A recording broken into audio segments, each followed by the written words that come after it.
औरंगजेबाची प्रतिकात्मक कबर त्यांनी तयार करून तिला पेटवण्याचं काम केलेलं होतं।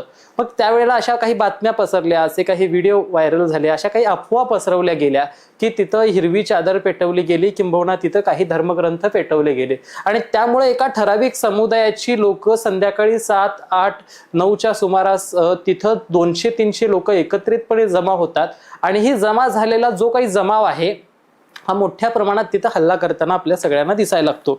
जर बघायला गेलं तर सोमवारी सायंकाळी ही औरंग्याची प्रतिकात्मक कबर तिथं जाळली गेली आणि त्याच्यानंतर गणेशपेठ पोलीस चौकीच्या समोर दुसऱ्या दिवशी तिथं मोठ्या प्रमाणात माणसं जमा झालेली होती। तिथं थोडासा दंगा झाला आणि सायंकाळी 7-8च्या सुमारास तिथं शिवाजी चौकामध्ये मोठ्या संख्येने 200-300 लोक जमा झाली आणि त्यांनी तर सगळी तयारी निश्चित होती। म्हणजे असं म्हटलं गेलं की नंतर तिथल्या स्थानिक नागरिकांनी सांगितलं की सगळी माणसं तयारीने आलेली होती। ही सगळी माणसं आमच्या भागातली नव्हती, त्यांनी तोंडावरती मास्क लावलेले होते, त्यांनी तोंड आपलं बांधून घेतलेलं होतं, काहींनी रुमाल लावलेले होते। ही माणसं आम्ही ओळखण्याचा प्रयत्न करत होतो, मात्र ओळखीत येत नव्हती कारण ती आमच्या इथली नव्हती।